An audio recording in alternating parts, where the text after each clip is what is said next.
ತುಮಕೂರು ಬಿಜೆಪಿಯಲ್ಲಿ ಅಲ್ಲೋಲ ಕಲ್ಲೋಲ. ಚುನಾವಣೆ ಮುಂಚೆಯೇ ಮೈತ್ರಿಯಲ್ಲಿ ಮಹಾಬಿರುಕು. ಪಬ್ಲಿಕ್ ಫಸ್ಟ್ ವಿಶೇಷ ಕಾರ್ಯಕ್ರಮಕ್ಕೆ ಸ್ವಾಗತ. ನಾನು ಗಜೇಂದ್ರ. ವೀಕ್ಷಕರೇ, ತುಮಕೂರು ಜಿಲ್ಲೆಯ ರಾಜಕಾರಣ ದಿನದಿಂದ ದಿನಕ್ಕೆ ಬದಲಾಗ್ತಾ ಇರುವಂತದ್ದು, ರಾಜಕಾರಣ ಕಾವೇರ್ತಾ ಇರುವಂತದನ್ನ ಗಮನಿಸ್ತಾ ಇದ್ದೀರಾ. ಏನಪ್ಪಾ ವಿಚಾರ ಅಂದ್ರೆ, ಇನ್ನೇನು ಕೆಲವೇ ದಿನಗಳಲ್ಲಿ ಜಿಲ್ಲಾ ಪಂಚಾಯತಿ ಹಾಗೆ ತಾಲೂಕು ಪಂಚಾಯತಿ ಹಾಗೆ ಗ್ರಾಮ ಪಂಚಾಯತಿ ಚುನಾವಣೆಗಳು ಹತ್ರ ಆಗ್ತಾ ಇದೆ. ಹಾಗಾಗಿ ಈಗ ಪಕ್ಷಗಳಲ್ಲಿ ಭಿನ್ನಮತ ಹಾಗೆ ಪಕ್ಷಗಳಲ್ಲಿನ ಮುಖಂಡರುಗಳ ಮುನುಸು ಹಾಗೆ ಬಹಿರಂಗವಾಗಿ ಬೀದಿಗೆ ಬರ್ತಾ ಇರುವಂತದನ್ನ ಗಮನಿಸ್ತಾ ಇದ್ದೀರಾ. ಬಿಜೆಪಿಯಲ್ಲಿ ಎಲ್ಲವೂ ಸರಿ ಇದೆಯಾ ತುಮಕೂರಿನಲ್ಲಿ? ಖಂಡಿತ ಇಲ್ಲ. ಬಿಜೆಪಿಯಲ್ಲಿ ಇರುವಂತಹ ಅಸಮಾಧಾನ ಸ್ಫೋಟ ನಿಧಾನಕ್ಕೆ ಬಹಿರಂಗವಾಗ್ತಾ ಇದೆ, ಬೀದಿಗೆ ಬರ್ತಾ ಇದೆ ಅಂದ್ರೆ ತಪ್ಪಾಗ್ಲಿಕ್ಕಿಲ್ಲ. ಯಾಕಪ್ಪ ಅಂದ್ರೆ ಏನು ನಿನ್ನೆ ಮೊನ್ನೆ ತುರುವೇಕೆರೆಯಲ್ಲಿ ಆಗ್ತಾ ಇರುವಂತ ವಿಚಾರಗಳನ್ನ ತಾವೆಲ್ಲರೂ ಕೂಡ ಗಮನಿಸ್ತಾ ಇದ್ದೀರಾ. ಮಸಾಲೆ ಜಯರಾಮ್ ಅವರು ಓಪನ್ ಆಗಿ ಸೂರ್ಯಚಂದ್ರ ಇರೋದು ಎಷ್ಟು ಸತ್ಯವೋ, ನನಗೆ ಬಿಜೆಪಿಯಿಂದ ಟಿಕೆಟ್ ಸಿಗುವಂತದ್ದು ತುರುವೇಕೆರೆಯಲ್ಲಿ ಅಷ್ಟು ಸತ್ಯ ಅಂತ ಮೈತ್ರಿಯಲ್ಲಿರುವಂತ ಭಿನ್ನಾಭಿಪ್ರಾಯನ ಹೊರ ಹಾಕ್ತಾ ಇರುವಂತದ್ದು, ಅವರಲ್ಲಿರುವಂತ ಅಸಮಾಧಾನವನ್ನ ಹೊರ ಹಾಕ್ತಾ ಇರುವಂತದನ್ನ ಗಮನಿಸ್ತಾ ಇದ್ದೀರಾ. ಹಾಗೆ ಬಿಜೆಪಿಯಲ್ಲಿ ಎಲ್ಲವುದಕ್ಕೂ ಸರಿ ಇಲ್ಲ ಅನ್ನುವಂತ ವಿಚಾರವಾಗಿ ಗಮನಿಸ್ತಾ ಇದ್ದೀರಾ. JDS ಹಾಗೆ ಬಿಜೆಪಿ ಎಲ್ಲೆಲ್ಲಿ ಪೈಪೋಟಿ ಇದೆ ಕ್ಷೇತ್ರಗಳಲ್ಲಿ ಅಲ್ಲೆಲ್ಲವುದೂ ಕೂಡ ಬಿರುಕಾಗಿದೆ. ಉದಾಹರಣೆಗೆ ಚಿಕ್ಕನಾಯನಹಳ್ಳಿ ಕ್ಷೇತ್ರ ಆಗಿರ್ಬೋದು, ಏನು ತುರುವೇಕೆರೆ ಕ್ಷೇತ್ರ ಆಗಿರ್ಬೋದು, ತುಮಕೂರು ಗ್ರಾಮಾಂತರ ಆಗಿರ್ಬೋದು, ಹೀಗೆ ಎಲ್ಲೆಲ್ಲಿ ಬಿಜೆಪಿ ವರ್ಸಸ್ JDS ಅನ್ನುವಂಥದ್ದಿತ್ತು ಅಲ್ಲೆಲ್ಲಾ ಕೂಡ ಮೈತ್ರಿಯಲ್ಲಿ ಇನ್ನೂ ಕೂಡ ಒಗ್ಗಟ್ಟು ಕಾಣಿಸ್ತಾ ಇಲ್ಲ. ತಿಪ್ಟೂರಲ್ಲೂ ಕೂಡ ಮೈತ್ರಿಯ ಒಗ್ಗಟ್ಟು ಕಾಣಿಸ್ತಾ ಇಲ್ಲ.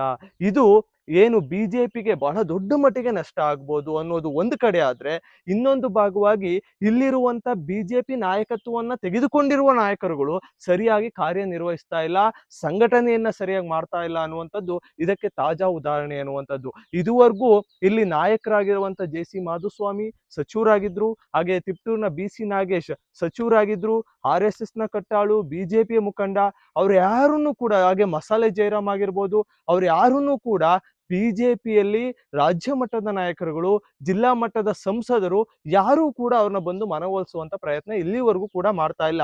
ಇದು ಜಿಲ್ಲಾ ಪಂಚಾಯತಿ ಚುನಾವಣೆಗೆ ಬಹಳ ದೊಡ್ಡ ಮಟ್ಟಿಗೆ ನಷ್ಟವನ್ನ ಬಿಜೆಪಿಗೆ ತಂದೊಡ್ಡುತ್ತೆ ಅನ್ನುವಂಥದ್ದು ಗ್ರೌಂಡ್ ರಿಪೋರ್ಟ್ ಅನ್ನುವಂಥದ್ದು. ಈಗ ನೀವು ನೋಡ್ತಾ ಇರ್ಬೋದು, JDS ಬಲಶಾಲಿ ಆಗ್ತಾ ಇದೆ. ಈಗಾಗಲೇ JDS ನಲ್ಲಿ H ನಿಂಗಪ್ಪ ಅವ್ರನ್ನ, ಮಾಜಿ ಶಾಸಕ H ನಿಂಗಪ್ಪ ಅವ್ರನ್ನ ಜಿಲ್ಲಾಧ್ಯಕ್ಷ ಮಾಡಿದ್ದಾರೆ. ಇದೇ H ನಿಂಗಪ್ಪ ಇರ್ಬೇಕಾದ್ರೆ ಇಡೀ ಜಿಲ್ಲೆಯಲ್ಲಿ 9 JDS ಶಾಸಕರನ್ನ ಗೆಲ್ಲಿಸ್ಕೊಂಡ್ ಬಂದಿದ್ರು. ಅವರು ಸಂಘಟನಾತ್ಮಕ ಚತುರ ಅಂತಾನೂ ಕೂಡ ಕರೆಸ್ಕೊಂಡಿದ್ದಾರೆ. JDS ಒಳಗೆ ಅವರ ಸಂಘಟನೆಯನ್ನ ಸ್ಟ್ರಾಂಗ್ ಮಾಡ್ಕೊಳ್ತಾ ಇದೆ.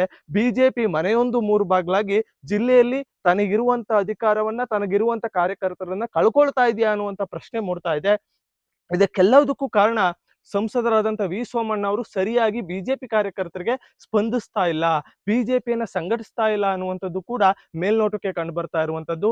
ಇದು ಏನು ಮಸಾಲೆ ಜಯರಾಮ್ ಅವರು ಇವತ್ತು ಶುರು ಮಾಡಿದ್ದಾರೆ ಅಸಮಾಧಾನವನ್ನು ಹೊರಹಾಕುವಂಥದ್ದು, ಇಡೀ ಜಿಲ್ಲೆಯಲ್ಲಿರುವಂತ ಎಲ್ಲಾ ತಾಲೂಕುಗಳಲ್ಲೂ ಕೂಡ ಇದೇ ಅಸಮಾಧಾನ ಮುಂದುವರಿಯುತ್ತೆ ಅನ್ನುವಂಥದ್ದು ಎಲ್ಲ ಒಂದ್ ಕಡೆ ರಾಜಕೀಯ ಏನು ವಿಶ್ಲೇಷಕರ ಒಂದು ಮಾತಾಗಿರುವಂತದ್ದು.